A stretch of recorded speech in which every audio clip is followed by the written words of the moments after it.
네, 검찰 개혁과 관련한 진보당 입장 발표 기자회견을 하도록 하겠습니다. 네, 어제 정부가 입법 예고한 공소청법과 중대범죄수사청법은 검찰 개혁이 아니라 검찰 권한을 다른 이름으로 유지 복원하는 길을 열어놓은 법안입니다. 개혁을 위해 마련된 자문기구 내부에서도 해당 법안이 당초 논의와 다르다는 우려가 제기되고 있습니다. 검찰 개혁의 성패는 조직의 이름이 아니라 권한 구조에 달려 있습니다. 수사, 기소의 완전 분리와 검찰 권한 해체라는 원칙 위에서 공소청법과 중수청법이 형사소송법 개정안을 동시에 일괄적으로 추진해야 합니다. 이와 관련해서 진보당 의원들의 입장 발표를 하겠는데요. 먼저 윤정호 원내대표의 모두 발언, 그리고 손설 의원님, 그리고 정의경 의원님 순으로 이어서 발언하도록 하겠습니다. 먼저 윤정호 원내대표 모두 발언 듣겠습니다.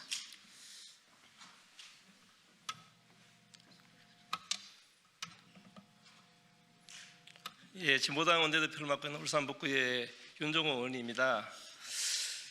정치 검찰을 끝내고 국민의 검찰로 완전히 돌려내야 합니다. 어제 정부 발표를 보면 상당히 우려스러운 부분이 많습니다. 특히 보안 수사권은 완전히 폐지되어야 합니다. 이번 검찰 개혁의 핵심 과제라고 생각합니다. 그런 측면에서 지금 그동안에 했던 검찰은 국민의 신뢰를 완전히 잃었습니다. 선택적 수사로 국민들을 많이 우롱했습니다. 검찰이 국민의 편에 제대로 돌아올 수 있도록 우리 진보당은 최선을 다하겠다는 약속을 드리면서 오늘 기자회견 낭독 있겠습니다. 손설 의원님과 저 같이 해서 발언하도록 하겠습니다. 예, 진보당 원내부대표 정혜경입니다. 도로검찰청법 안 됩니다. 공소청법, 중수청법의 핵심은 검찰 기득권 해체입니다. 정부가 어제 검찰개혁안을 내놓았습니다. 검찰개혁 추진단이 과반수 이상 검사 출신으로 구성될 때부터 제기된 우려가 현실이 되었습니다. 검찰개혁의 핵심은 수사, 기소의 완전한 분리로 검찰이 권력기관화되는 것을 방지하는 것에 있습니다. 첫째, 기소권을 가진 공소청의 보안수사권은 안 됩니다. 보안수사권은 수사권이 아닙니까? 수사와 기소의 완전한 분리는 검찰개혁의 원칙이자 기준입니다. 원칙과 기준을 어기는 제도는 검찰개혁하지 말자는 뜻과 같습니다. 또한 기소권과 수사권의 완전한 분리를 위해 형사소송법의 수사권과 보안수사권 조항인 196조 1항 2항 개정을 공소청법, 중수청법에 동시에 추진해야 합니다. 둘째, 도로특수부, 도로검찰청인 중수청 이원화 안 됩니다. 중수청 조직을 법률가 출신의 사법관과 비법률가 출신의 수사관으로 이원화하는 것은 중수청의 특수부를 그대로 갖다 놓는 것입니다. 중수청 이원화는 소수 엘리트 법조인에게 다시 수사권을 주는 것이며 검찰의 권력기관화 구조를 허용하는 것입니다. 960원의 초코파이를 훔쳐먹는 것은 기소하고 수백억의 비정규직 노동자의 퇴직금을 떼먹는 쿠팡은 불기소하는 검찰, 권력자의 정적을 죽이기 위해서 없는 제도 만들어내고 권력자와 권력자 측근의 범죄, 부패는 눈 감는 검찰, 검찰 권력을 쥐고 국민 위에 헌법 위에 군림했던 검찰 기득권 카르텔 절연해야 합니다. 추운 겨울 응원봉을 들고 광장에 나섰던 국민의 뜻은 검찰이 권력화되는 구조를 완전하게 차단하는 것임을 명심하십시오. 국회에도 제안합니다. 지방선거에 관심이 집중된 사이 온전한 검찰개혁 못할 여지가 있습니다. 정부 입법안을 기다릴 것이 아니라 국회 입법안으로 신속하게 논의해 갑시다. 진보당은 신속하고 완전한 검찰 권력 구조 해체를 추진하도록 하겠습니다. 이상입니다.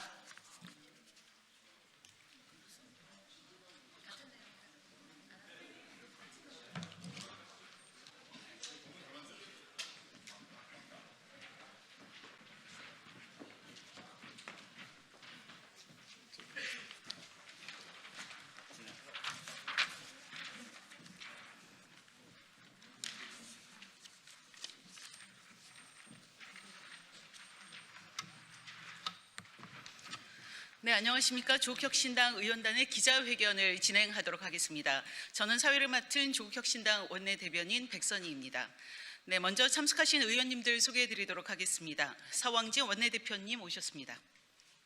신장시 최고위원님 오셨습니다. 정춘생 최고위원님 오셨습니다. 이혜민 사무총장님 오셨습니다. 차규근 원내수석 부대표님 오셨습니다. 강경수 원내부대표님 오셨습니다. 황운하 의원님 오셨습니다. 김선민 의원님 오셨습니다. 이광철 끝까지 간다 특별위원회 총괄 간사님 오셨습니다. 네, 그러면은 기자회견을 시작하도록 하겠습니다. 회견문 낭독은 서왕지 원내대표께서 수고해 주시겠습니다. 회견문 낭독 후에는 법안과 관련된 추가 설명 시간을 갖도록 하겠습니다.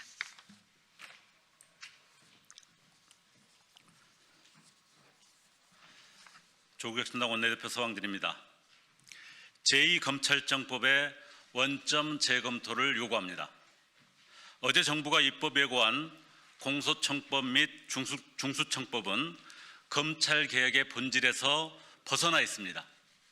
수사와 기소를 분리하는 신용만 낼 뿐 실제로는 검찰 기득권을 교묘하게 연장하려는 위장술에 불과합니다. 조국혁신당은 국민의 염원에 역행하는 이번 입법 예고안의 실체를 낱낱이 밝히며 정부의 전면 재고를 요구합니다. 첫째, 공소청법은 기존 검찰청법을 이름만 바꾼 눈속임입니다. 정부가 공개한 공소청법은 기존 검찰청법의 장과 조문을 그대로 복사해 붙여넣기 한 수준입니다. 7개 장 명칭은 거의 대부분 동일하고 그 조문들은 대다수가 검찰청이라는 용어를 공소청으로 바꿨을 뿐입니다.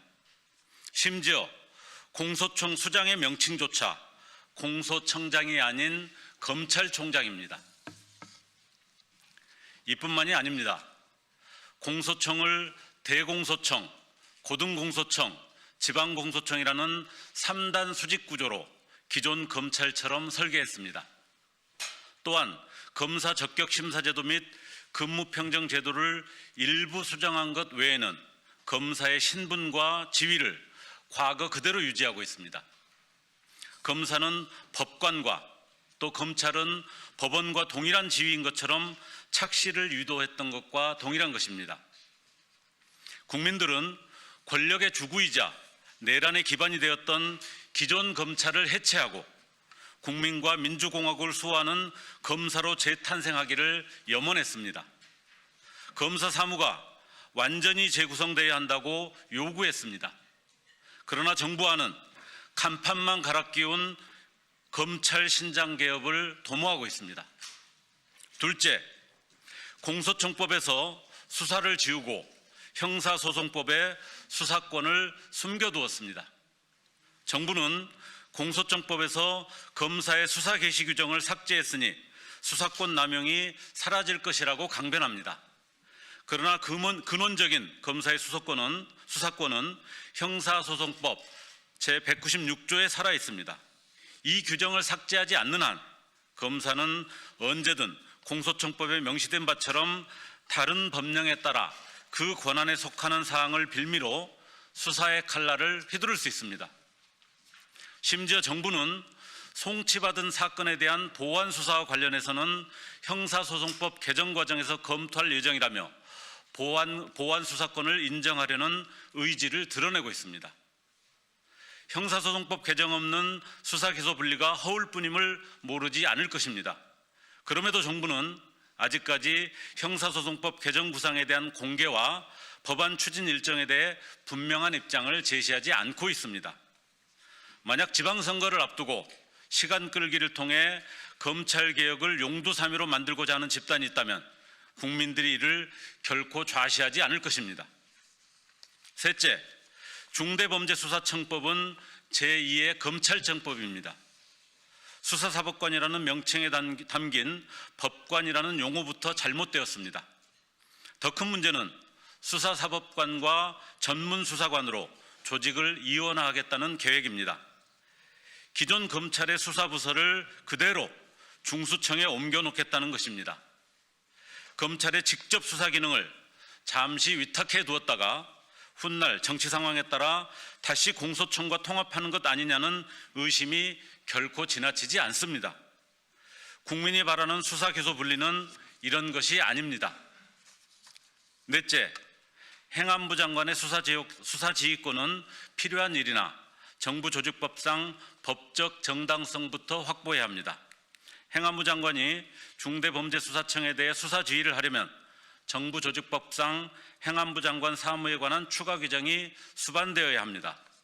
1990년 12월 27일 개정된 정부 조직법에 따라 당시 내무부 장관의 치안 사무가 삭제되고 경찰청이 외청으로 독립하여 경찰위원회가 신설된 맥락을 상기해야 합니다.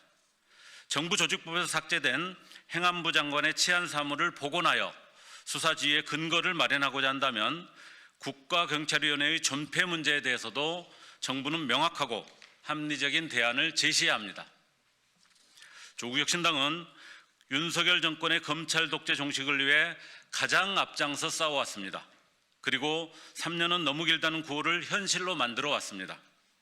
검찰 독재가 가능했던 제도적 기반을 무너뜨리고 진정한 민주주의를 세우기 위해 이재명 정부를 함께 탄생시켰으며 검찰 개혁 방안을 끊임없이 충실하게 제시해 왔습니다.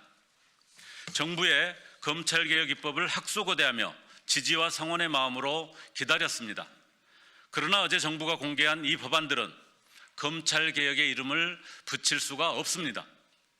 검찰의 기득권을 보존하고 수사 기소 분리를 형식적으로 보여주는 데 머물러 있습니다.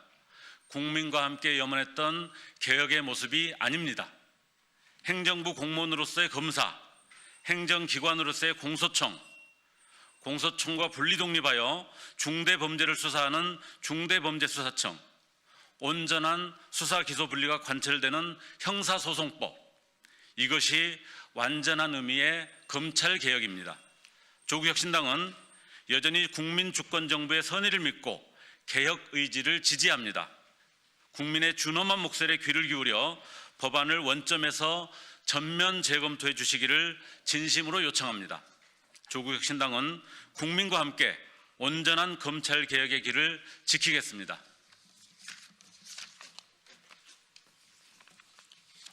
네, 감사합니다. 이제 차기욱은 황운하 의원께서 법안 관련 추가 설명을 해주시겠습니다.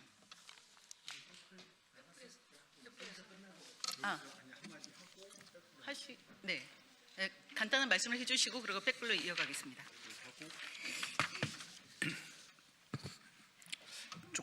조금 보충 설명드리고 또 백불을 통해서 질문에 답하는 형식으로 진행하는 게 좋을 것 같습니다.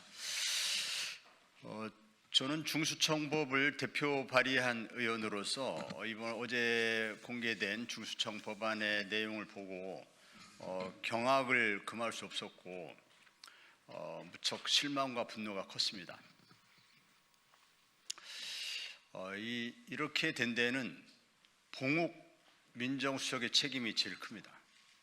근본적으로 봉욱 민정수석을 빨리 해임하고 새로운 검찰개혁 컨트롤 타워를 만들어야 합니다.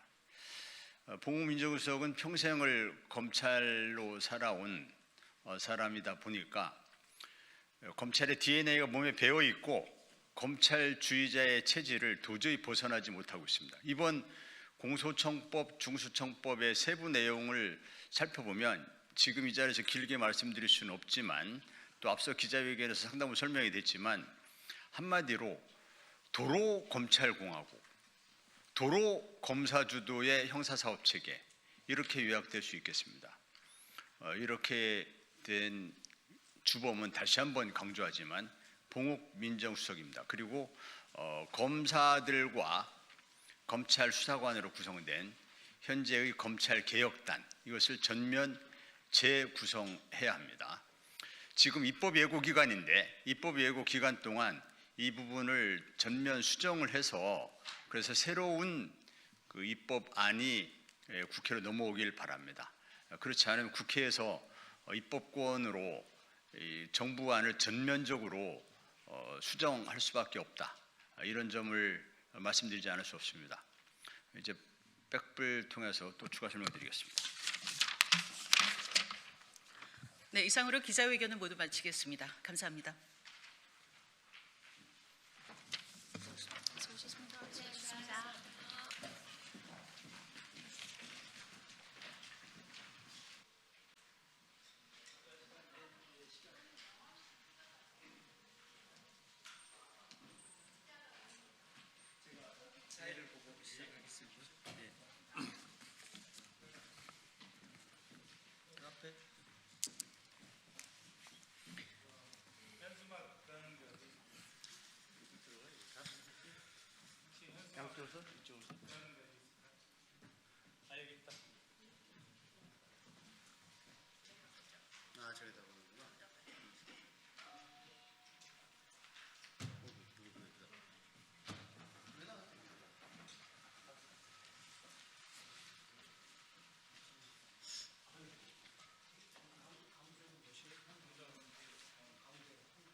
말레이시아가 미얀마인데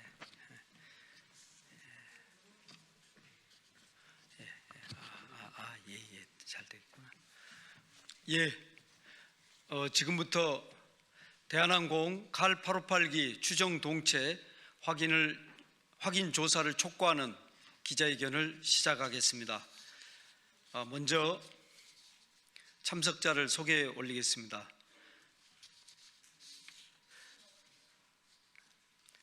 대한항공 칼 858기 탑승 희생자 유족회 김호순 회장님 함께 하셨습니다. 또 희생자 유족회 신성국 고문님 함께 하셨습니다. 김선실 고문님 함께 하셨습니다. 유인자 부회장님 함께 하셨습니다. 이난용 부회장님 함께 하셨습니다.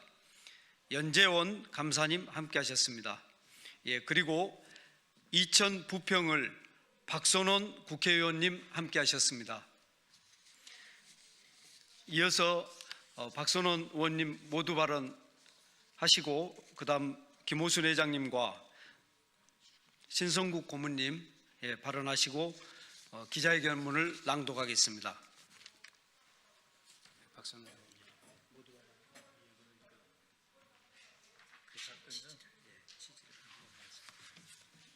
안녕하십니까. 국회 국방위원회 정보위원회 소속 국회의원 박선원입니다. 잘 아시다시피 1987년 11월 29일 소위 칼기 폭파 사건이라는 것이 발생했었죠. 그때 탑승하셨던 분들이 공중에서 다 폭파돼서 비행기는 산산이 박살나고 유해도 못 찾고 북한의 만행에 의해서 우리 국민이 많이 돌아가셔서 많은 고통을 안고 계십니다. 그 유족회가 오늘 기자회견을 하시는 겁니다. 여러분 한번 생각을 해보시죠. 북한 공작원이 투입돼서 칼 858기가 공중에 폭파된다고 믿고 있는데 그와 비슷한 비행기 동체가 미얀마 해역에서 지금 발견됐다고 합니다. 그러면 그 미얀마 해역에 있는 그 비행기에 만약에 그때 돌아가신 줄로 알았던 유족분들의 유해가 그 비행기 안에 갇혀 계신다고 하면 이분들을 나라가 구해서 회복시켜서 다시 모시고 오는 것이 국가의 일입니까? 아니면 확인도 하지 않고 방치하는 것이 대한민국이 되어야 되겠습니까? 저희는 오늘 매우 중대한 인도주의적 문제를 제기하고 있는 것입니다. 소위 김현희 사건으로 폭파되었다고 추정되어 왔던 칼 858기 추정, 지금은 추정입니다. 추정 동체가 미얀마 해역에 있는 것으로 보인다고 하니 그것을 확인해 주십사 하는 기자회견을 오늘 하는 것입니다. 여러분들께서 우리 대한민국이 왜 존재하는지를 재확인하고 또 다시는 이러한 일이 또 발생을 했을 때 우리 대한민국 국민은 나라로부터 보호받을 수 있다. 국가는 국민을 포기하지 않는다라고 하는 점을 확인시키기 위해서라도 칼 858기 추정 동체를 확인하는 작업에 정부가 나서 주십사 하는 기자회견입니다. 회견문 우리 회장님. 예, 이어서 칼 858기 탑승 희생자 유족회 김호순 회장님의 말씀이 있겠습니다. 예, 이리로 오셔서. 안녕하세요. 대한항공 칼 858기 탑승 희생자 유족회 회장 김호순입니다. 우선 칼 858기 동체 추정 동체 확인 조사를 실시하기 위해 이렇게 적극 나서주신 박선원 의원님과 정진욱 의원님께 깊이 감사드립니다. 현재 저희 유족들은 하루하루를 기다림과 안타까움으로 고통스러운 나날을 보내고 있습니다. 38년이란 긴 세월 동안 한을 품은 채 돌아가신 분, 그토록 열심히 활동하셨지만 이제는 치매로 고생하시는 분, 걷기가 힘들어 이런 자리에조차 오시지 못한 분들이 많습니다. 우리 유가족들은 긴 세월만큼이나 가슴 속에 절절한 아픔을 간직한 채 살아가고 있습니다. 2020년 1월 미얀마 안다만 해역에서 칼 858기로 추정되는 동체를 발견하고도 6년이 다 되도록 확인을 위한 조사가 이루어지지 않아 애타는 심정은 이루 말할 수 없습니다.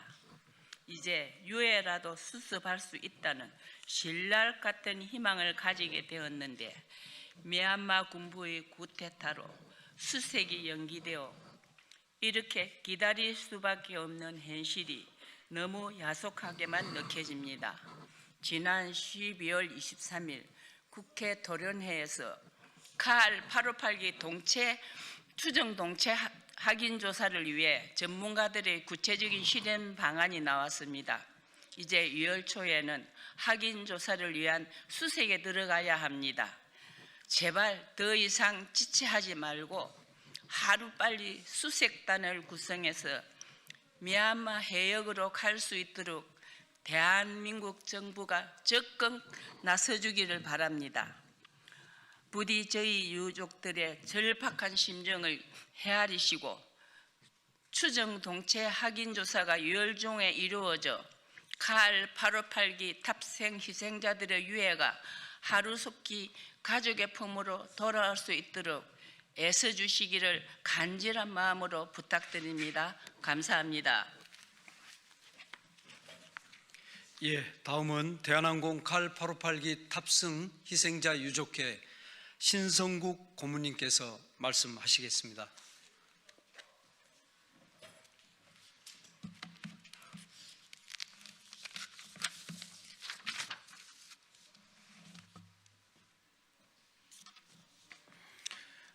저는 지난 23년간 칼 858기 탑승 희생자 유족회와 함께 이 길을 걸어왔습니다. 정말 유족들의 그 아픔, 또 그 슬픔, 한을 풀어주기 위해서 종교 성직자로서 정말 제 마음에 그 가슴에 담고 23년의 길을 걸어왔습니다. 지난 2019년에 저는 칼 858기 사고 지점에 좌표를 찾기 위해서 미얀마를 3번 방문했습니다. 마지막 방문했을 때 우앙센이라는 선장을 만나서 사고 지점 좌표를 받아냈습니다. 우앙센은 30년간 안다만 해역에서 어업 활동을 하는 베테랑 선장입니다. 그가 저에게 이렇게 말했습니다. 사고 지점에 가면 그물이 걸려서 모두 버렸다. 다른 어부들도 그 자리에서 똑같은 경험을 했다. 분명히 비행기 추락한 지점이 맞다라고 저에게 증언해 주었습니다. 거기에는 지난 2020년 1월 대구 MBC가 그 지역에서 수색을 했을 때 수중 카메라에 나타난 그 영상을 보면은 어느 비행 물체가 그물에 켜켜이 쌓여 있는 모습을 볼 수 있습니다. 바로 우홍생이라는 이 선장이 우리에게 말하는 것과 똑같은 그런 모습으로 그 영상에 찍혀 있습니다. 또한 우홍생 선장은 저에게 한 가지 중요한 사실을 알려주었습니다. 한국 관리들이 1990년부터 우리 마을을 방문했다. 그리고 나를 만난 적이 있다. 그리고 사고 지점 좌표를 다 전해주었다. 그러나 그들은 수색하지 않았다라고 저에게 알려주었습니다. 엄밀히 말하면 한국 정부는 이 사고 지점을 알고 있었다는 것입니다. 그러나 수색을 하지 않았습니다. 한국 정부는 수색을 못한 게 아니라 안 한 것입니다. 그렇기 때문에 2020년 1월 4일에 대구 MBC 특별취재팀이 이곳에서 바로 칼기 동체로 추정되는 것을 발견했던 것입니다. 38년간 유족들이 원하는 것은 단 한 가지입니다. 동체를 찾아달라. 유해를 찾아달라. 그리고 우리에게 돌려달라. 문재인 정부 때 수색조사단을 파견하려고 모든 것이 다 진행되었습니다. 그러나 미얀마 군부 쿠데타로 인해서 이것이 좌절되었습니다. 국민주권정부인 이재명 정부는 조속히 수색에 나서주길 간곡히 호소드립니다. 우리 국민이 아직 돌아오지 못했습니다. 우리 국적기가 아직까지 그 이국 만리에 그대로 있습니다. 국가가 나서줘야 됩니다. 부탁드립니다. 고맙습니다.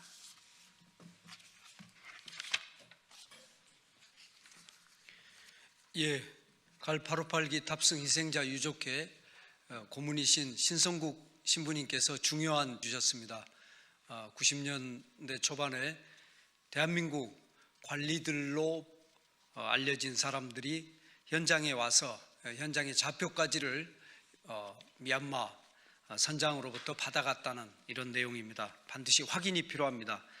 예, 이어서 칼 858기 추정 동치 확인 조사 촉구 기자회견문을 낭독하겠습니다.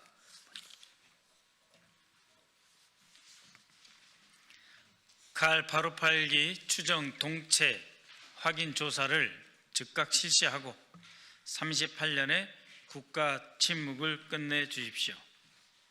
존경하는 국민 여러분, 그리고 언론인 여러분, 오늘 저희는 대한항공 칼 858기 탑승 희생자 유족회 분들과 함께 38년 동안 멈춰있던 국가의 책임을 다시 묻기 위해 이 자리에 섰습니다. 1987년 11월 29일 말레이시아 밀림 상공에서 폭파돼서 산산이 흩어졌다고 알려진 대한항공 칼 858기 사고로 115명의 소중한 대한민국 국민 생명이 희생되었습니다. 그러나 48년이 지난 지금까지도 사고 현장과 기체에 대한 실질적인 수사와 확인은 없었습니다. 그런데 다시 1990년대 이후부터 대한항공 칼 858기가 말레이시아가 아닌 미얀마 안다만 해역에 있을 수 있다라고 하는 것이 거론되었고, 이제 MBC가 가서 촬영한 영상까지 존재합니다. 그러니 정부에서 책임지고 가서 확인을 하고 칼 858기라면 얼마나 다행입니까? 그래서 수색하고 인양하고 유해를 다시 모셔야 되겠습니다. 칼 858기는 단순한 사고가 아니고 과거사에 묻혀서도 안 될 일입니다. 이제 국가가 국민의 생명과 존엄을 끝까지 책임지는가, 그리고 진실 앞에 침묵하지 않고 밝혀내는가를 가늠하는 중요한 사건이 되었습니다. 최근 대통령님을 비롯해서 정부 고위 인사들이 칼 858기의 추정 동체 확인 조사 필요성을 인정하고 거론하시기 시작했습니다. 특히 그간의 민간 조사를 통해서 사고기가 어디에 있는지 동영상으로 촬영까지 시도해 보았기 때문에 가면 확인할 수 있습니다. 이제는 불가능한 탐사가 아니라 의지와 결단을 갖고 현장에 투입되면 되는 것입니다. 그동안 정부의 대응은 그럼에도 불구하고 기술적으로 어렵다, 돈이 없다, 외교적 제약이 있다 해서 실행을 미뤄왔습니다. 제가 확인을 해보니까 예산 외교부 예비비로 언제든지 지출할 수 있다고 저에게 차관이 저희 의원실에 밝힌 바 있습니다. 재정 문제 없습니다. 기술적으로도 어렵지 않습니다. 외교적 문제도 해결이 가능합니다. 따라서 유가족의 절박한 요구를 받아들여야 할 때인 것입니다. 수십 년 동안 행정 편의주의 문턱에 멈춰서 우리 국민을 보호하지 못하고 외면하는 이러한 현실은 바로 잡혀져야 합니다. 이에 저희는 국민의 생명과 안전을 국정의 최우선 가치로 삼겠다고 밝히신 이재명 대통령님의 철학에 적극 부응하면서 국가가 이 책임을 이제 이행해 주십사 간곡히 간절히 요청드립니다. 우리 유가족분들은 2026년 2월 미얀마 해역 수색 탐사 및 칼 858기 동체 확인을 요구하고 계십니다. 다음 달이죠. 이제라도 가야 합니다. 칼 858기 추정 동체 확인은 이제 다시 반복하건대 대한민국이 우리 국민을 지키려고 할 의사가 있는지를 확인할 중대한 역사적 시험대가 될 것입니다. 이에 우리는 다음을 정부에 강력히 요구합니다. 첫째, 정부는 부처 간 책임을 떠넘긴다든지 조사 시기를 지연하는 것을 즉각 중단하고 유가족이 요구한 2026년 2월 중 칼 858기 수색 탐사 및 기체 확인 조사를 국가 책임하에 조속하고 철저하게 시행해 주십시오. 두 번째, 이번 조사는 정치적 이해를 떠나 객관성, 과학성, 투명성을 원칙으로 하여 국내 전문기관과 독립적 전문가가 참여하는 구조로 추진해 주십시오. 셋째, 정부는 조사 전 과정에서 유가족과의 실질적인 협의와 정보 공개를 보장해 주시고 조사 결과를 국민 앞에 책임 있게 보고해 주시기 바랍니다. 대한민국은 국민의 생명을 끝까지 포기하지 않는 나라여야 합니다. 진실 앞에서 침묵하지 않는 국가이기를 바랍니다. 칼 858기 희생자 115명의 이름을 기억하면서 유가족의 38년 기다림에 응답하는 것이야말로 국민의 인명을 중시하는 선진 대한민국으로 나아가는 길입니다. 국회는 이 요구가 관철될 때까지 유가족과 함께 끝까지 투쟁하고 행동할 것입니다. 2026년 2월 중 조사 수색을 반드시 실행해 주시기를 요구합니다. 2026년 1월 13일 국회의원 박선원, 정진욱, 대한항공 칼 858기 탑승 희생자 유족회. 감사합니다. 이상으로 오늘 기자회견을 마치겠습니다. 고맙습니다.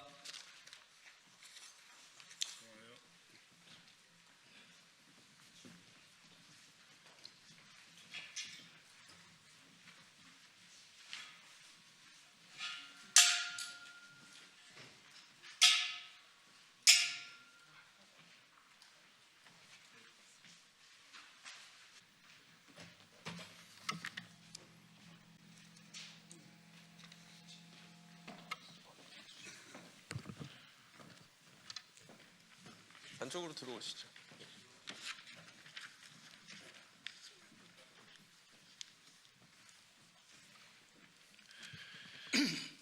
시작하겠습니다.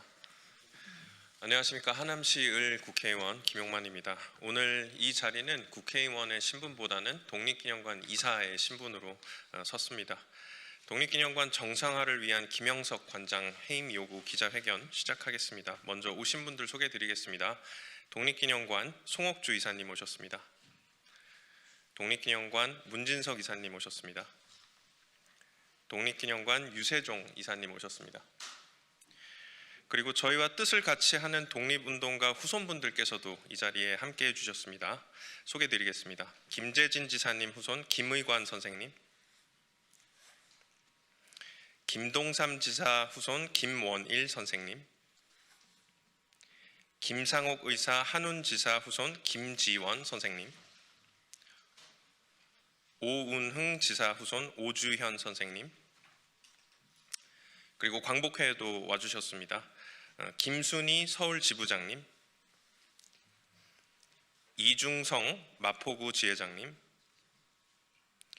정동우 영등포구 지회장님, 김홍수 서울지부 사무국장님 함께해 주셨습니다. 네, 그럼 기자회견문 읽겠습니다. 오늘 저희는 독립기념관의 정상화를 촉구하기 위해 무거운 책임감과 참담한 심정으로 이 자리에 섰습니다. 독립정신 함양과 보훈문화 확산을 통해 국민 통합에 기여해야 할 독립기념관이 지난 1년 반 동안 유례없는 혼란과 갈등 속에 놓여있기 때문입니다. 독립기념관은 우리 선조들의 숭고한 희생을 기리기 위해 온 국민이 성금을 모아 세워진 공간입니다.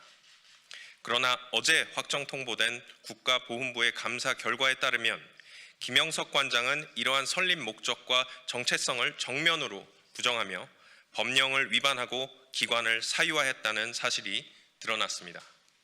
이는 독립기념관법 및 정관을 정면으로 위반하는 행위이며 관장으로서 정상적인 기관 운영을 할 수 없는 상태라고 판단됩니다. 이에 저희 이사들은 독립기념관을 다시 정상화하기 위한 불가피한 결단으로 김영석 관장 해임을 안건으로 하는 이사회 소집을 공식 요구하고자 합니다. 김영석 관장이 정상적인 직무 수행을 할 수 없는 이유는 다음과 같습니다. 첫째, 김영석 관장은 편향된 역사 인식으로 독립운동의 가치를 폄훼하고 국민적 분열을 초래했습니다. 김 관장은 지난해 독립기념관 자체 광복 80주년 기념식 등에서 광복은 연합군의 승리로 얻은 선물이라거나 원자폭탄 2방으로 일본이 패망, 그 결과 해방된 것은 역사적 진리 등의 발언을 했습니다. 이는 일제강점기 수십 년 동안 국내외에서 목숨을 걸고 싸운 독립운동가들의 주체적 투쟁과 역사적 의미를 정면으로 부정하는 발언입니다. 이러한 왜곡된 역사관은 독립운동가 후손들의 분노를 불러일으켰습니다. 후손들은 지난해 8월 20일부터 147일째 점거농성을 이어가고 있으며 광복회는 김영석 관장에 대한 감사원 감사를 청구했고 광복군 후손들은 독립기념관에서 기탁한 유품 회수까지 경고한 상황입니다. 독립운동의 정통성을 보존하고 계승해야 할 독립기념관장이 오히려 기관의 신뢰와 존립 기반을 훼손하고 있음을 보여줍니다. 둘째, 공공기관장으로서 반드시 지켜야 할 정치적, 종교적 중립 의무를 스스로 훼손했습니다. 김영석 관장은 지도 감독 기관인 국가보훈부의 엄중한 경고에도 불구하고 지난해 9월 국회에서 기자회견을 열어 특정 정당의 국회의원을 공개적으로 비난하며 정치적 논란을 자초했습니다. 또한 특정 종교의 예배를 위해 독립기념관 강의실을 무상으로 대여하고 관장 본인이 해당 종교 의식에 직접 참여하는 등 공공기관의 시설과 권한을 개인의 종교 활동에 사용했습니다. 이에 대한 문화체육관광부 공직자 종교차별예방위원회는 종교 중립 의무를 위반한 차별 행위에 해당한다는 결정을 내린 바 있습니다. 이는 독립기념관을 관장 개인의 사적 종교 행사장으로 전락시키고 특정 종교 집단에 특혜를 제공한 명백한 직권남용입니다. 셋째, 국가보훈부 특정감사를 통해 기관 사유화를 비롯한 다수의 위법, 부당행위가 확인되었습니다. 김영석 관장은 본인과 친소관계가 있는 사적 모임에 독립기념관의 시설 사용료를 수차례 면제해 주었고 일반 관람객 출입이 제한되는 수장고에 지인들을 무단으로 출입시켰습니다. 더 나아가 전시해설과 영상관 관람 시간까지 지인을 위해 임의로 변경하는 등 독립기념관을 사실상 개인 소유물로 운영했습니다. 또한 공휴일과 휴무일에 서울 자택 인근에서 법인카드를 사용하였고 가족과의 수목원 방문 등의 업무 추진비를 사용한 사실도 확인되었습니다. 상습적인 조기 퇴근과 사적 용무로 인한 근무지 이탈 역시 공공기관의 수장으로서 도저히 용납하기 어려운 수준의 복무기강 문란입니다. 마지막으로 김영석 관장은 이사회의 정당한 감시 권한을 조직적으로 방해했습니다. 김영석 관장은 지난 12월 감사자료 제출을 요구하는 이사들에게 법적 근거도 없는 비밀 유지 서약서 작성을 강요하며 자료 제출을 고의로 지연시켰습니다. 이는 잘못을 은폐하며 독단적 운영을 지속하려는 시도로밖에 볼 수 없으며 공공기관장으로서의 책임의식과 민주적 운영 원칙을 정면으로 위반 행위입니다. 김영석 관장은 상급기관의 감사를 통해 위법 부당 행위가 밝혀졌음에도 불구하고 지금까지 어떠한 책임 있는 사과나 반성도 보이고 있지 않습니다. 그가 관장직을 유지하는 한 독립기념관의 명예는 계속해서 실추될 것이고 독립유공자와 그 후손들의 고귀한 희생은 모욕당할 수밖에 없습니다. 이에 저희 비상임 이사들은 독립기념관법과 정관에 따라 김영석 관장의 해임 건의안을 안건으로 하는 이사회 소집을 요구합니다. 독립기념관은 본 요구서를 접수하는 즉시 정관에 따라 지체 없이 이사회 소집을 통보해야 할 의무가 있습니다. 만약 정당한 사유 없이 소집을 거부하거나 지연시킨다면 저희 이사들은 독립기념관의 정상화를 위한 모든 법적, 행정적 수단을 강구할 것임을 분명히 밝힙니다. 독립기념관이 다시 국민의 품으로 돌아가 독립운동의 숭고한 가치가 훼손 없이 지켜질 수 있도록 국민 여러분의 지속적인 관심과 지지를 부탁드립니다. 저희 이사들은 김영석 관장이 해임되고 기관이 정상화되는 그날까지 끝까지 책임을 다하겠습니다. 2026년 1월 13일 독립기념관 정상화를 촉구하는 독립기념관 이사 송옥주, 문진석, 김용만, 김일진, 유세종, 이상수, 일동 이상입니다.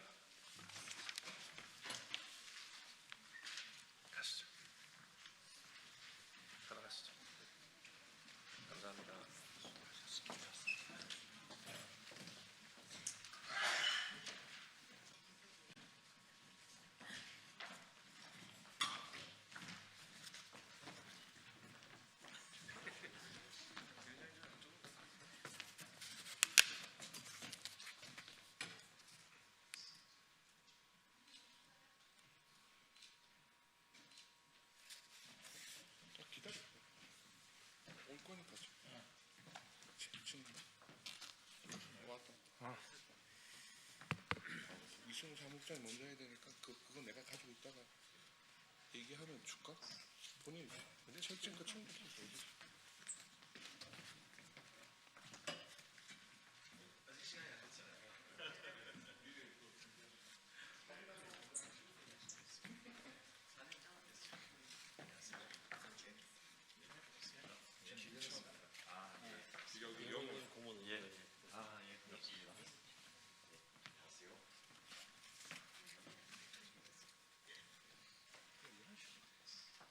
일어나면 이제 나중에 오토바라나 이거 드릴게요.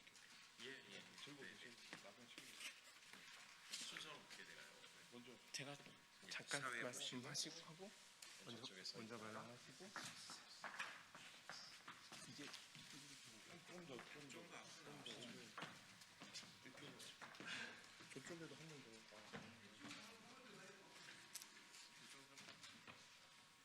한 명 더 있어요. 잘 찍어야 돼. 뒤에 서도 돼. 시간 되면 해야지. 내가 몇 초 안에 30초 끝나.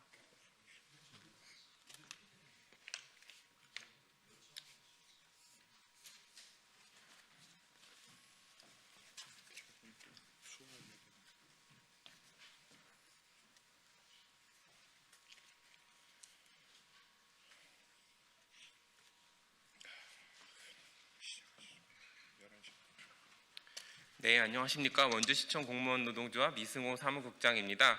오늘 저희는 부당노동행위 처벌 조항 입법 촉구를 위해 이 자리에 모였습니다. 공무원 노조법에 그 부당노동행위를 금하고 있지만 그것에 대한 처벌 조항이 없어서 그 부분을 어필하고자 이 자리에 나왔습니다. 기자회견에 시작하기 앞서 참석하신 분들을 좀 말씀드리면 먼저 최혁진 국회의원님 나와주셨고요. 그리고 김천시 이현욱 위원장님, 그리고 영월군 이호준 사무국장님, 네. 그리고 일반직 박주원 위원장님, 네, 이쪽에, 그리고 문성호 원주시 공무원 노조 위원장님하고 저희 간부들 같이 참석했습니다. 진행 순서는 최혁진 의원님 먼저 모두 발언하시고 일반직 공무원노조 박주현 위원장님 그리고 원주시 공무원노조 문성호 위원장님 순서로 발언하도록 하겠습니다. 질문은 문성호 위원장님 발언 후에 한꺼번에 해주시면 되겠습니다. 네, 시작하겠습니다.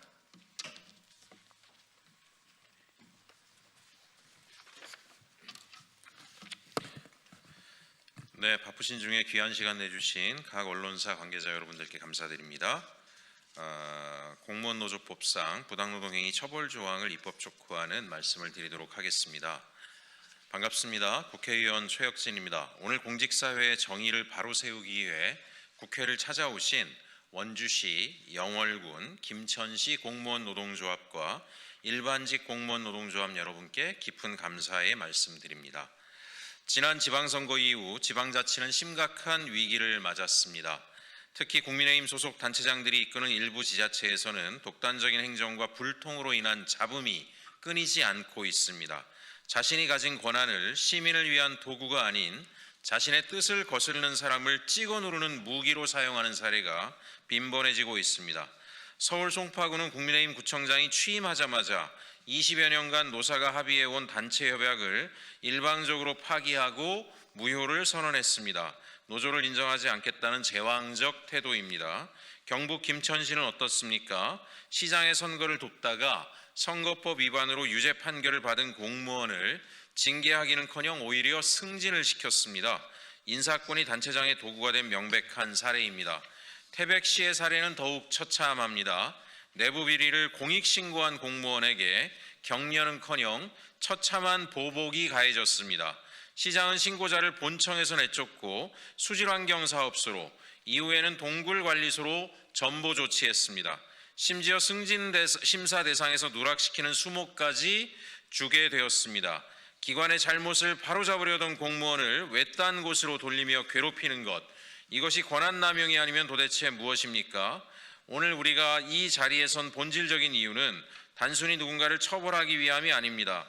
진짜 문제는 견제받지 않는 지자체장의 권한남용에 있습니다.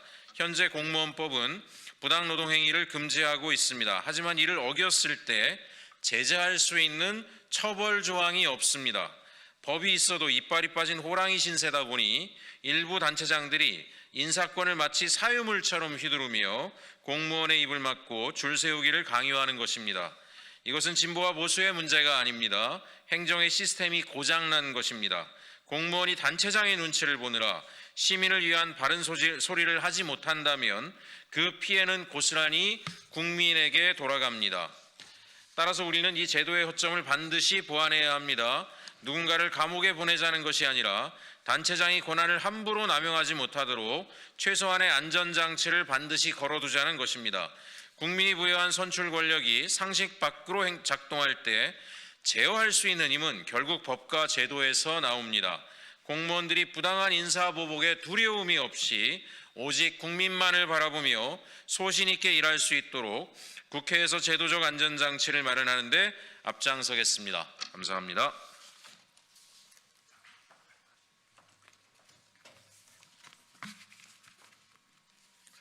안녕하십니까. 저는 일반직 공무원 노동조합 위원장 박주원입니다. 저는 오늘 대한민국 엘리트 스포츠의 산실인 한국체육대학교에서 벌어지고 있는 참혹한 행정비리와 이를 바로잡으려는 노조를 향한 조직적인 탄압 실태를 고발하기 위해 이 자리에 섰습니다.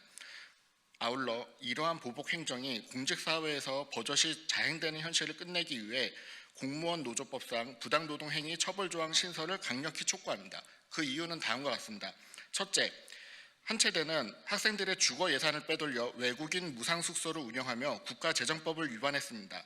즉 한체대는 체육특기생을 위해 편성된 BTL 임대료 국고 예산을 사용하여 정작 학생들은 발조차 들일 수 없는 외국인 숙소 21개 객실을 무단으로 운영해 왔습니다.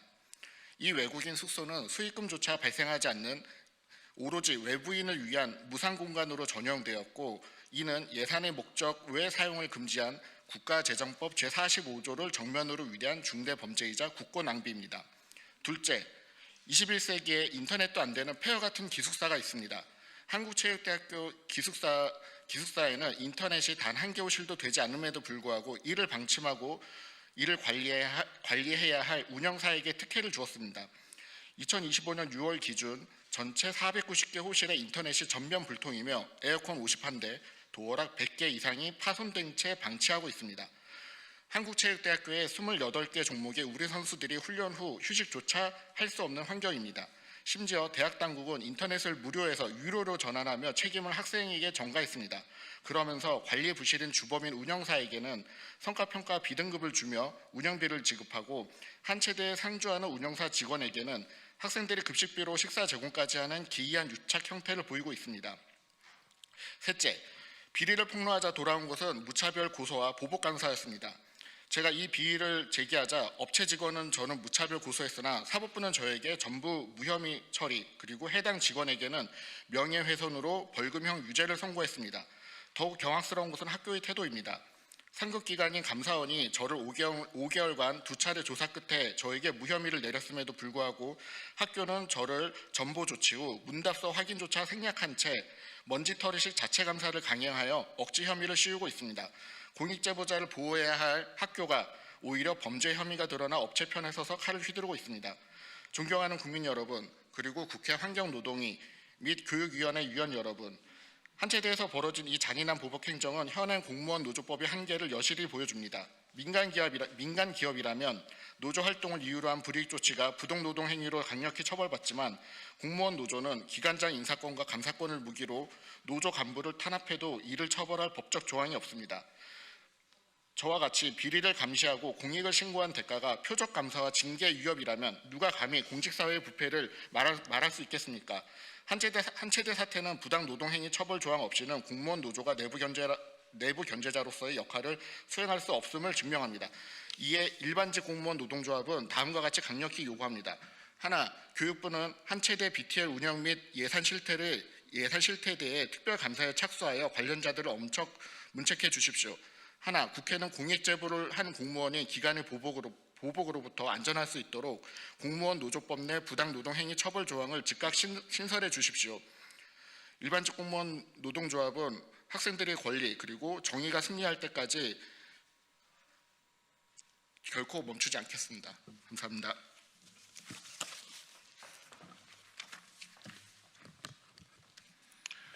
부당노동행위 처벌조합 입법 촉구 기자회견 진행하겠습니다. 부재 이재명 대통령님 응답해 주세요. 안녕하십니까. 원주시청 공무원 노동자 이하 원공로 문성호 위원장입니다. 오늘은 공무원노조법의 부당노동행위 처벌조항 삽입을 요청하고자 김천시 공무원노조, 영월군 공무원노조, 일반직 공무원노조와 함께 이 자리에 섰습니다. 2025년 6월 우리나라는 지방자치단체장으로 특출한 능력을 뽐내며 성장한 이재명이란 인물을 대통령으로 선출하였습니다. 이재명 대통령은 이념색이었고 행정 능력이 탁월한 인물입니다. 그 능력을 바탕으로 전 국민에게 행정의 효능감을 주고 있습니다. 일 잘하는 행정가가 우리 삶을 어떻게 바꿀 수 있는지를 국민 모두가 기대하며 지켜보고 있습니다. 이재명 대통령의 등장으로 행정 권한이 적절히 사용되는 것이 얼마나 중요한 일인지를 우리 사회가 이제 좀 체감하고 있는데 실제 현장에서는 권한이 남용되거나 법적 한계를 벗어나 이루어지기도 합니다.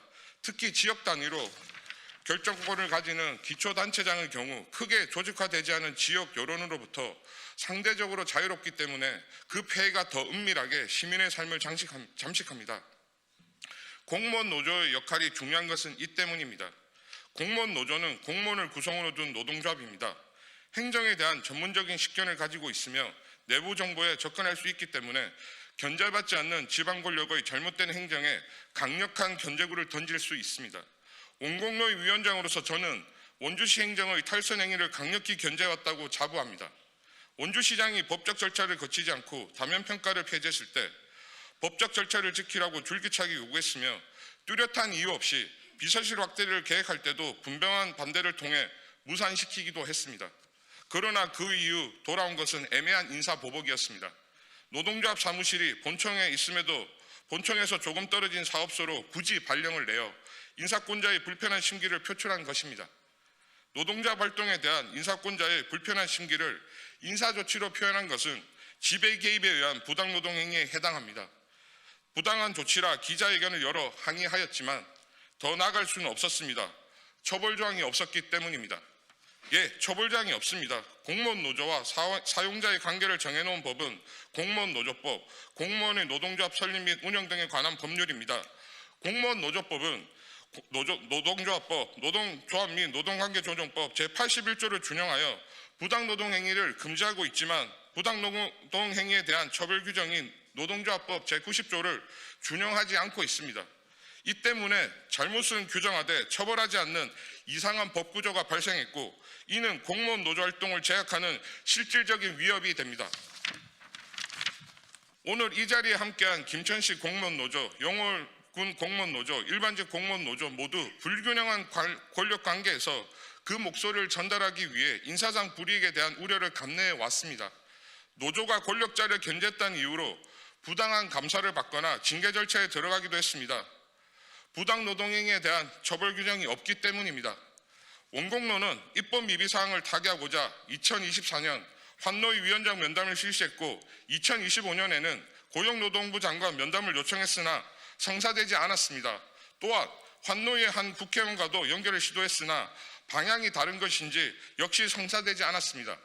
아까운 시간만 흘러갔으며 제도 정비도 요원했습니다. 그래서 이번에는 이재명 대통령에게 직접 요구합니다. 공무원 노조법의 부당노동행위 처벌조항 신설에 이재명 대통령의 관심이 필요합니다. 지방 권력은 잘 사용하는 것 못지않게 오남용하지 않는 것이 중요하며 공무원 노조가 지방 권력이 나쁜 쪽으로 작동하지 않는데 큰 역할을 할 수 있다는 것은 기초단체장 출신 대통령이 가장 잘 알 것입니다. 철학자 박구영 교수는 이재명 정부의 특징으로 가진 권한 안에서 할 수 있는 일은 큰일 작은 일을 가리지 않고 효능감 있게 빨리 처리한다는 것을 들었습니다. 대통령 이재명의 명검은 크고 멋진 칼이 아니라 작은 칼은 묶음이란 표현도 했습니다. 그 작은 칼의 날쌘 활용이 지금 필요합니다. 공무원 노조법에 부당노동행위 처벌 규정 마련을 다시금 촉구합니다. 감사합니다. 이상으로 기자회견을 마치겠습니다.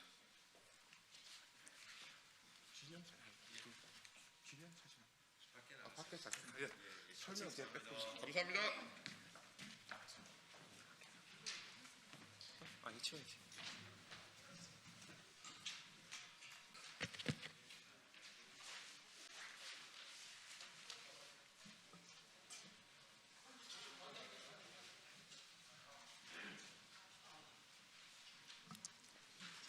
원고보다 미리 안 보여드려도 괜찮습니까? 아 죄송합니다. 저 민주당 대변인입니다. 장례입니다가.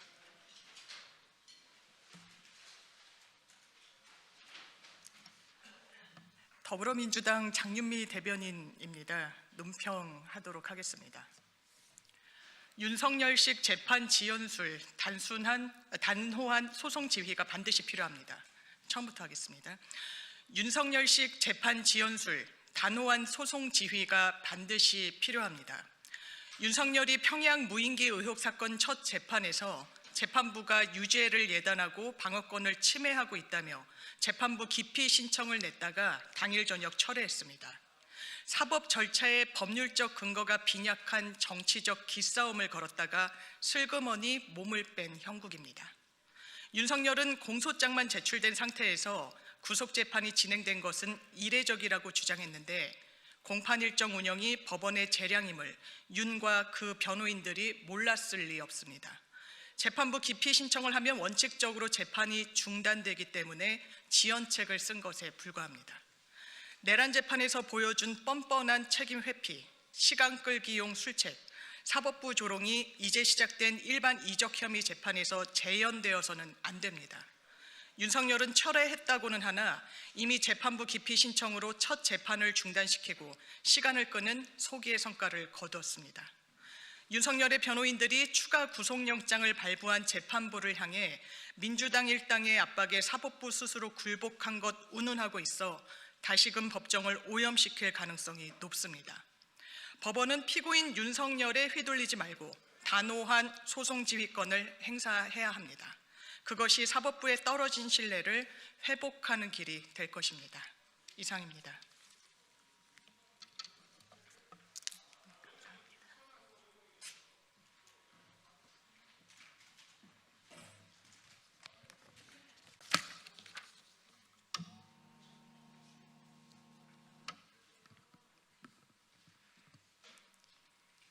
네, 기본소득당 대변인 노사영입니다.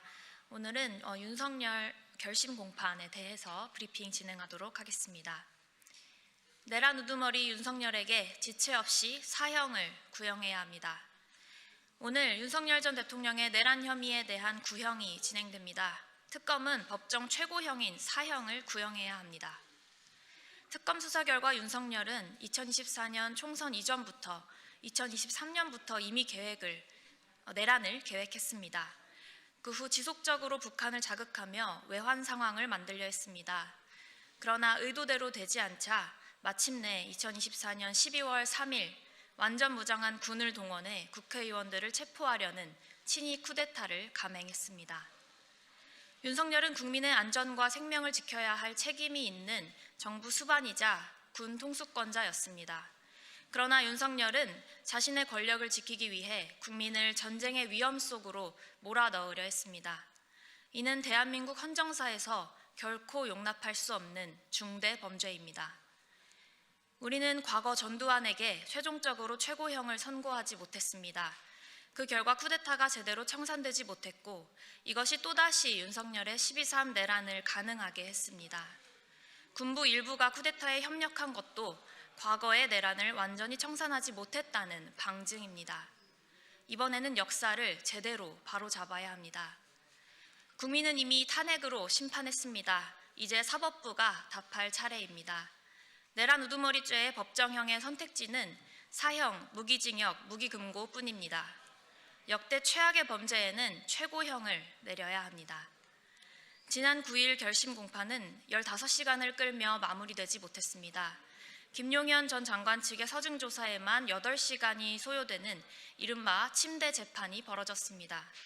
재판부는 오늘 공판에서 더 이상의 지연 없이 신속하게 구형 절차를 마무리해야 합니다. 기본소득당은 오늘 내란 우두머리 윤석열에 대한 사형 구형을 촉구합니다. 그것이 국민의 명령이고 친위 쿠데타의 재발을 막기 위한 민주주의 법치 국가의 이치입니다. 이상입니다.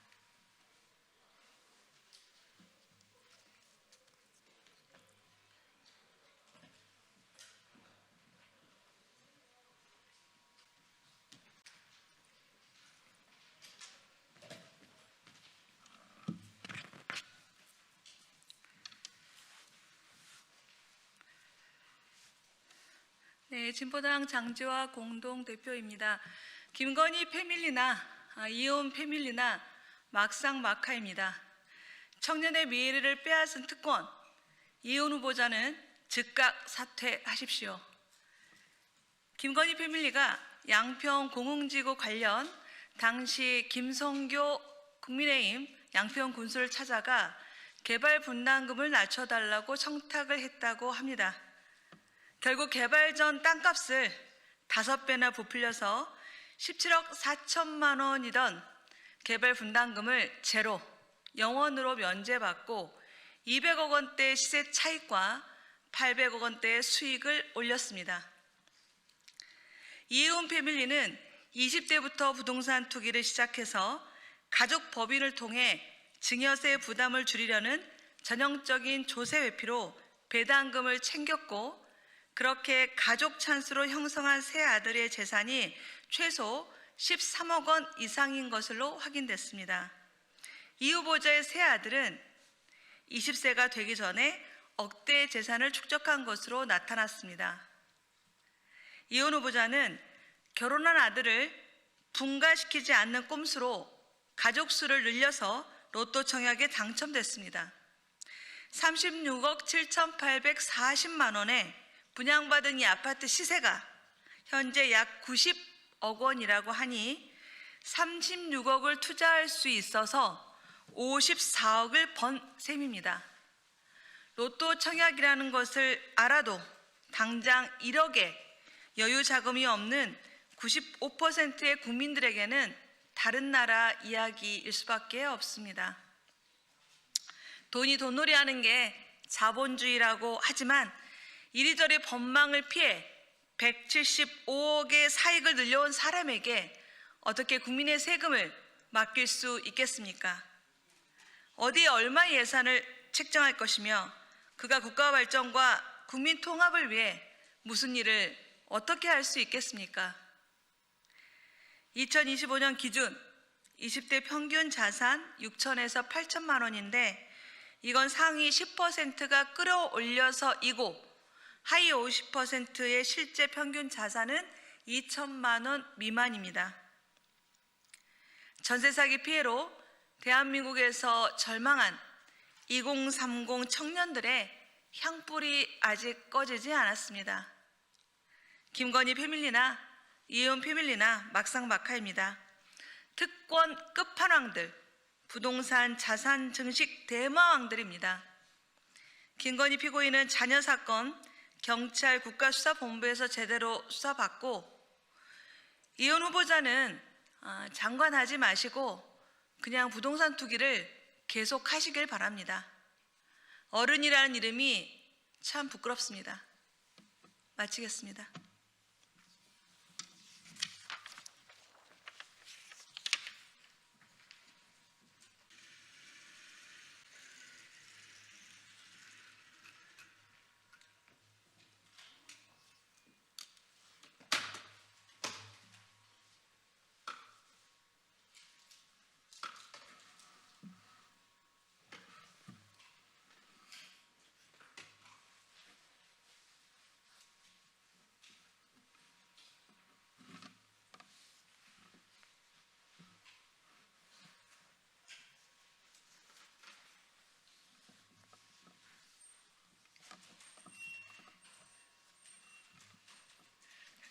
옆으로 조금만 갈게요.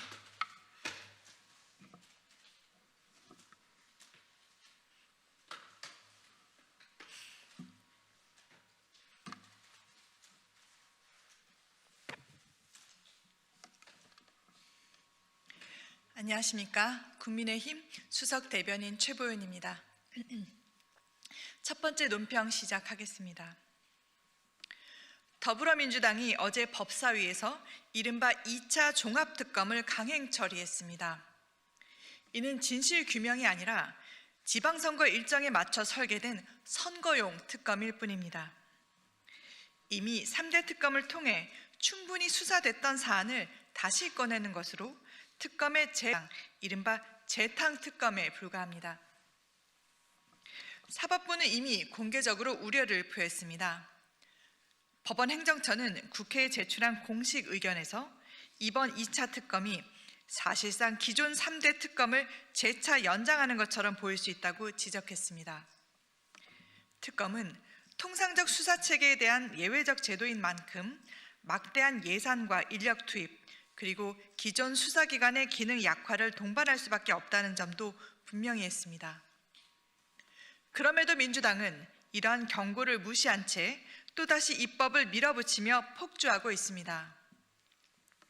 지난해 6월 출범한 3대 특검의 성적표만 봐도 왜 이런 우려가 나오는지 분명합니다.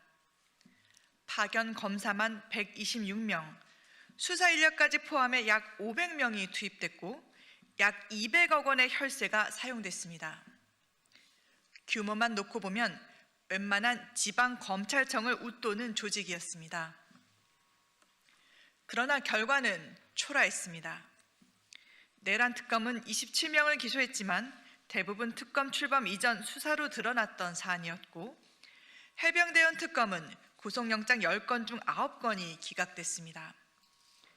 막대한 인력과 예산을 투입하고도 성과를 설명하기 어려운 특검이었습니다. 그 결과 검찰의 장기 미제 사건은 급증했습니다.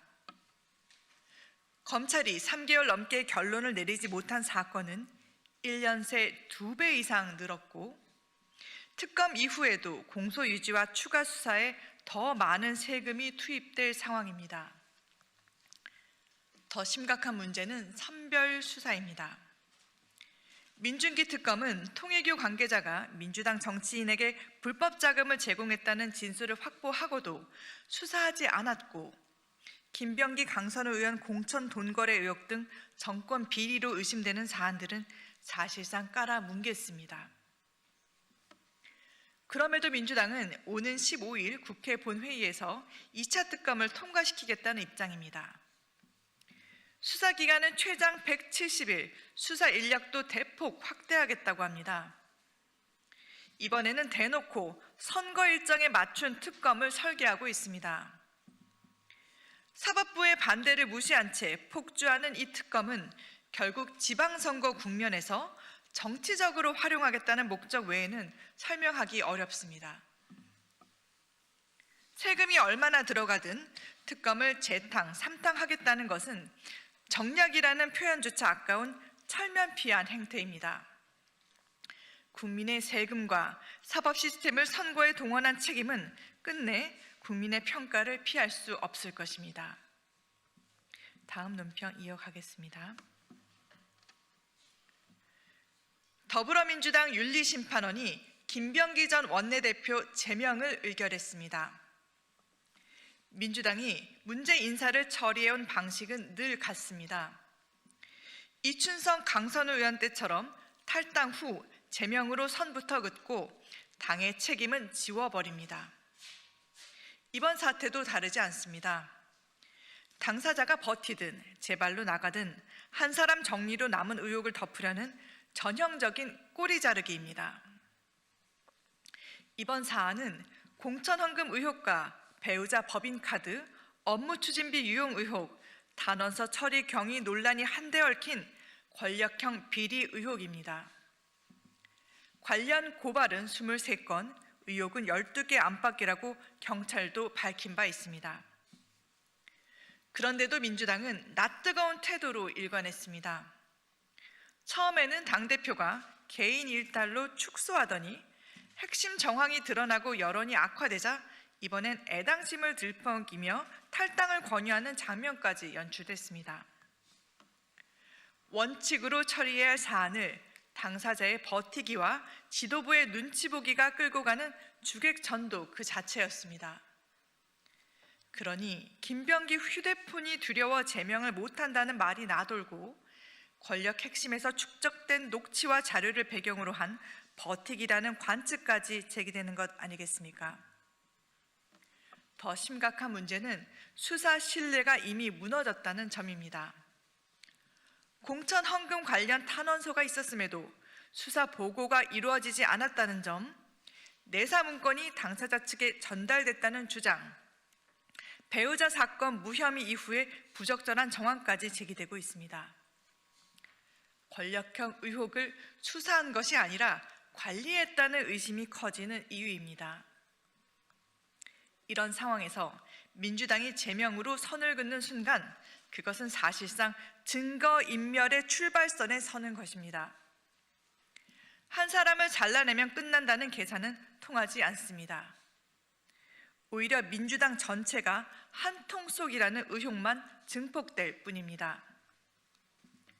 국민이 요구하는 것은 꼬리 자르기가 아니라 진실 규명입니다.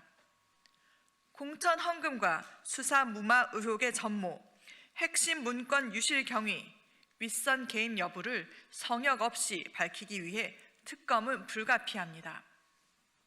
특검을 거부하는 순간 민주당이 그간 외쳐온 특검이 정쟁의 도구였음을 스스로 인정하는 셈이 될 것입니다. 다음 논평 이어가겠습니다. 정부가 끝내 국가 형사사법체계의 근간을 뒤흔드는 중수청, 공소청 법안을 입법 예고하며 대한민국 사법 정의를 벼랑 끝으로 몰아넣고 있습니다. 이번 법안은 검찰개혁이라는 허울 좋은 명분 아래 정권이 국가 수사력을 완전히 장악하고 수사 시스템을 무력화하려는 노골적인 계약입니다. 정부는 수사는 중수청이, 기소와 공소 유지는 공소청이 맡는다고 설명합니다. 하지만 실체를 들여다보면 이는 역할 분리가 아니라 권한의 재배치에 가깝습니다. 중수청은 기존 검찰의 직접 수사 범위를 훌쩍 넘어 9개 중대 범죄를 직접 수사하고 여기에 더해 공소청과 다른 수사기관 소속 공무원 범죄, 개별 법령에 따른 고발 사건까지 수사할 수 있도록 했습니다. 수사 권한을 넓혀도 지나치게 넓힌 것입니다. 특히 행안부 장관이 중수청에 대한 지휘 감독권을 행사하는 구조는 국가 수사 권력을 정권의 하수인으로 전락시키겠다는 불순한 발상입니다. 견제와 균형이 사라진 공용 행안부는 결국 무소불위의 권력을 휘두르며 국민 위에 군림하게 될 것입니다. 결국 수사 역량은 붕괴되고 오직 정권의 입맛에 맞는 코드 수사만 횡행할 것입니다. 이처럼 무늬만 수사기관의 피해는 고스란히 국민 몫으로 되돌아갈 것입니다. 실질적인 수사 노하우가 축적되지 않은 급조된 조직은 범죄 대응력을 악화시키고 수사 지연과 부실 수사로 이루어져 국민의 생명과 재산을 보호하지 못하는 결과를 초래할 것입니다. 국민을 위한 수사가 아닌 정권의 호위 무사를 만드는 것이 정부가 말하는 개혁입니까? 정부는 지금이라도 권력 장악 야욕을 버리고 진정 국민을 위한 사법체계가 무엇인지 원점에서 재검토해야 합니다. 국민의힘은 국민의 안전을 담보로 한 정권의 위험한 도박을 결코 좌시하지 않겠습니다. 정권의 안위를 위해 수사 시스템을 짓밟은 이번 법안의 독소 조항을 철저히 검증하고 입법 과정에서 철저히 저지하겠습니다. 금일 논평 마치겠습니다. 감사합니다.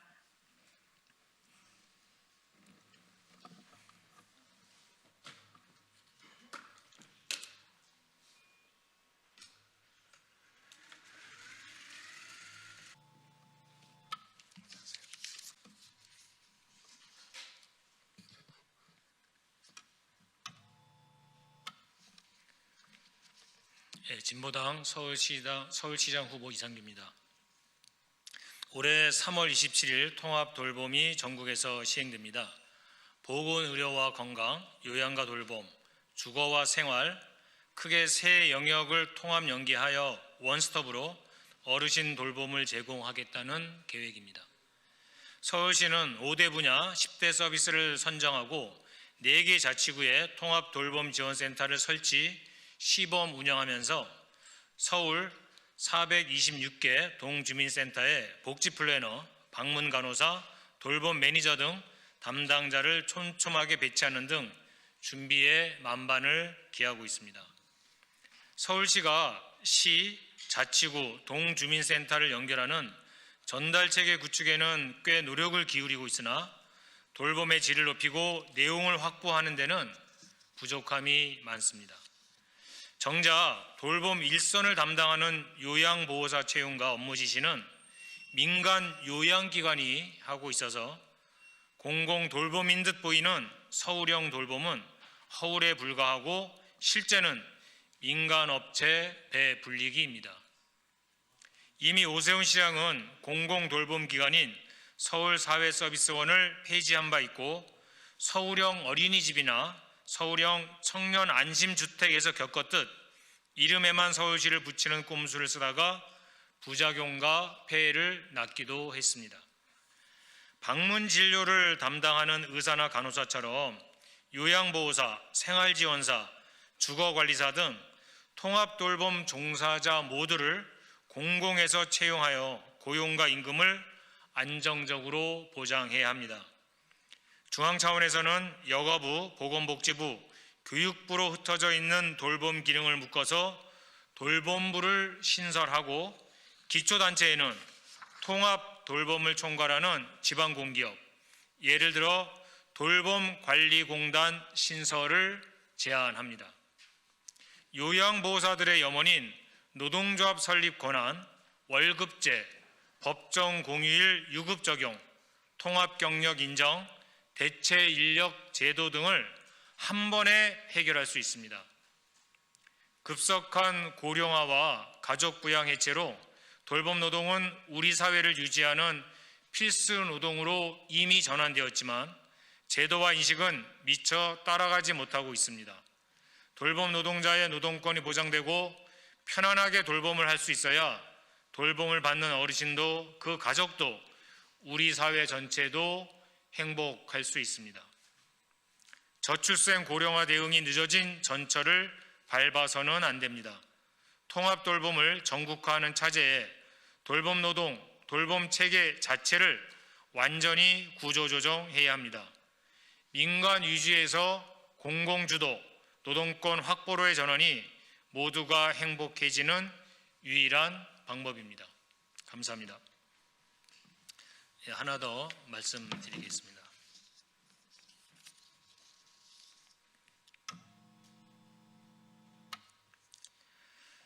오늘 버스 파업 사태로 시민들의 불편을 겪게 한 서울시를 강력히 규탄합니다.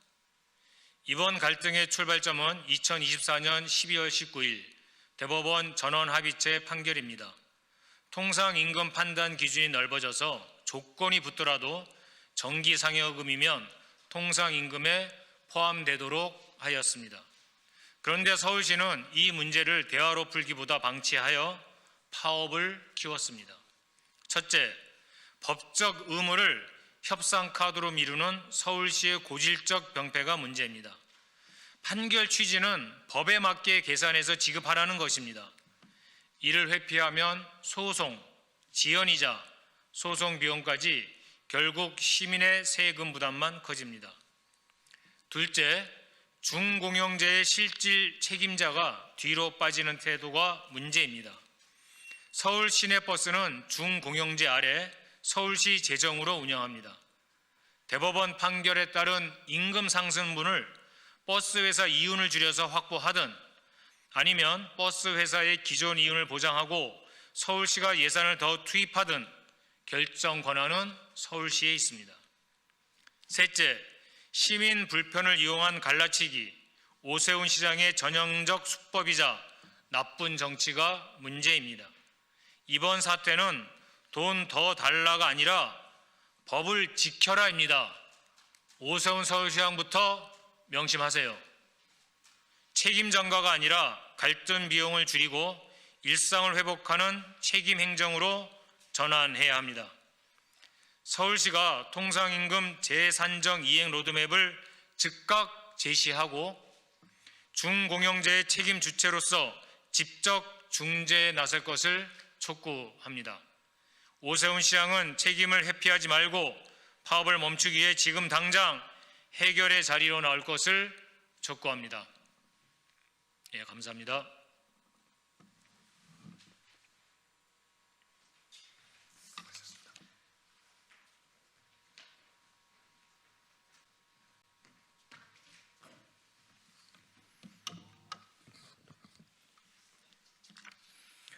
네, 더불어민주당 원내대변인 김현정입니다. 특검은 정치적 야합의 포장지가 아닙니다. 국민의힘이 특검의 진실이라면 협상 테이블로 나오십시오. 오늘 국민의힘과 개혁신당이 특검 연대를 공식화했습니다. 수사 중인 사안들까지 한데 뒤섞어 정쟁을 키우겠다는 선언에 불과합니다. 특검은 진실을 밝히는 마지막 수단이지 정치적 야합을 위한 접착제가 아닙니다. 국회에는 이미 민주당 안, 국민의힘 개혁신당 안, 조국 혁신당 안이 제출되어 있습니다. 그런데 국민의힘이 특검법 협상에 진심이긴 했습니까?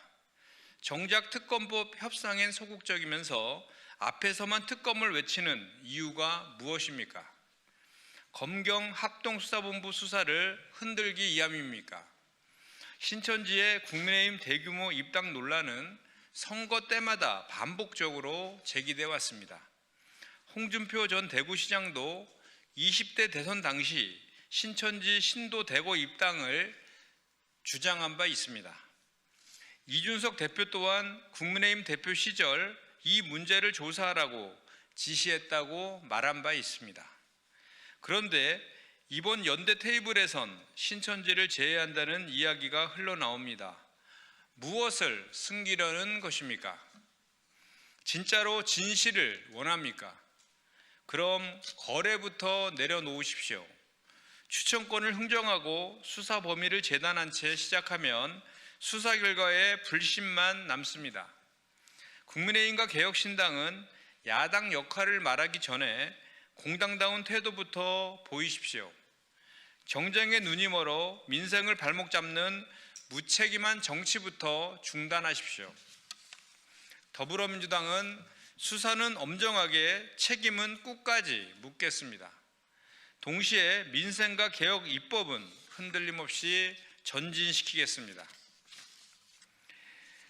비리 종합선물세트, 김형석 독립기념관장 해임, 윤석열 정권이 남긴 오물의 청산입니다.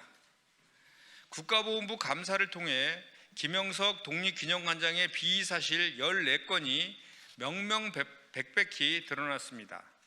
김 관장 본인이 이해한 이의 신청마저 불과 나흘 만에 기각되었습니다. 더 이상 변명의 여지가 없는 해임만이 남았습니다.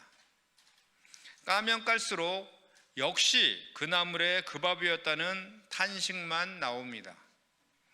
김 관장은 일제강점기 우리 국적은 일본이라는 누라이트적 망언을 고수하기 위해 일본 국적은 성립하지 않는다는 정부 공식 입장을 알고도 국회에 제출할 공식 답변서를 멋대로 난도질했습니다. 도덕적 해이는 점입 가비경입니다. 업무 시간에 배우자와 술 먹은 나들이에 법인 카드를 긁고는 규정을 몰랐다고 오리발을 내밀었지만 사전에 휴일 사용법을 치밀하게 문의했던 사실이 드러나 거짓 해명임이 들통났습니다. 심지어 사업비의 70%를 특정 종교 위주로 집행하고 기념관 강당을 지인들의 예배 장소로 내주는 등 독립기념관을 마치 개인 종교시설처럼 사유화했습니다. 여기에 100여 차례가 넘는 상습적인 지각과 조기 퇴근으로 복무 기간마저 무너뜨렸습니다. 김 관장의 파렴치한 비행각은 탄핵당한 윤석열 정권이 보여준 인사참사 시리즈의 완결판입니다. 이런 함량 미달의 인사가 2년 가까이 독립의 성질을 유린하도록 방치된 것이야말로 국가적 비극입니다. 김 관장에게 경고합니다. 이사의 의결을 기다릴 것도 없습니다. 구차한 버티기로 독립기념관의 명예를 더 이상 더럽히지 말고 즉각 짐을 싸서 떠나십시오. 정부 여당은 김 관장의 해임을 시작으로 다시는 이런 부적격 인사가 독립의 성질을 유린하지 못하도록 공공기관의 기강을 바로 세우는 데 앞장서겠습니다. 이상입니다. 수고했습니다.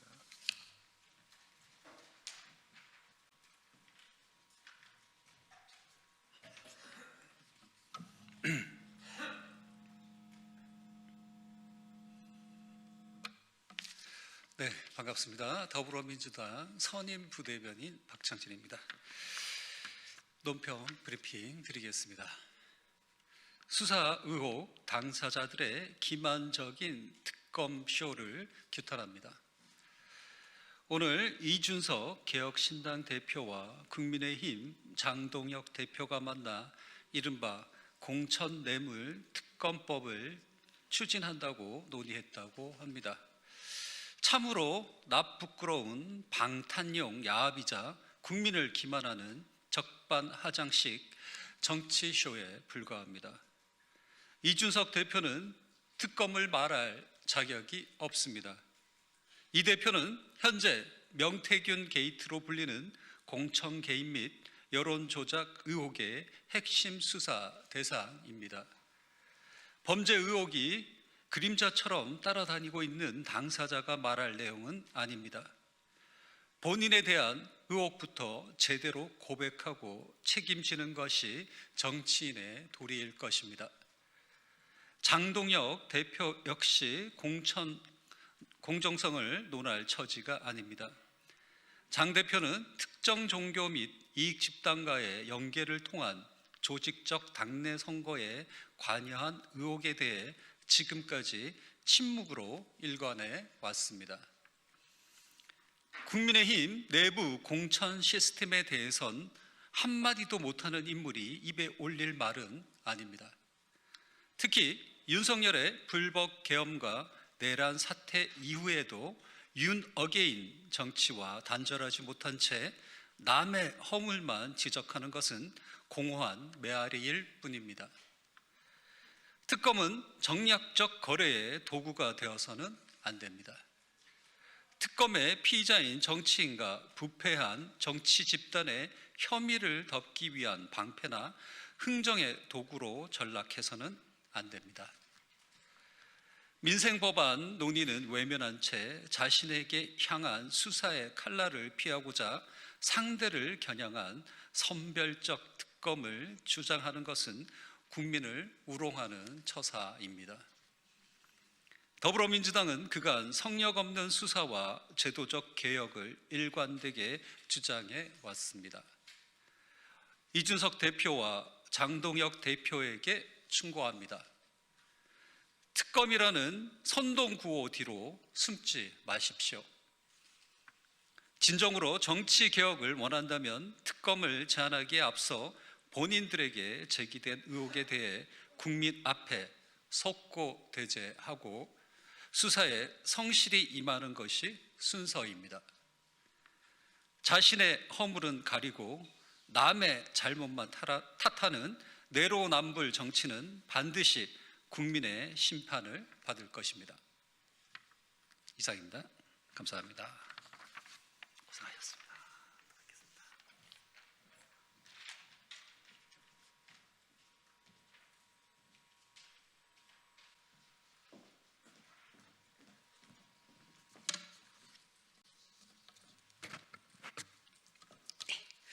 안녕하십니까. 더불어민주당 선임부대변인 김현입니다.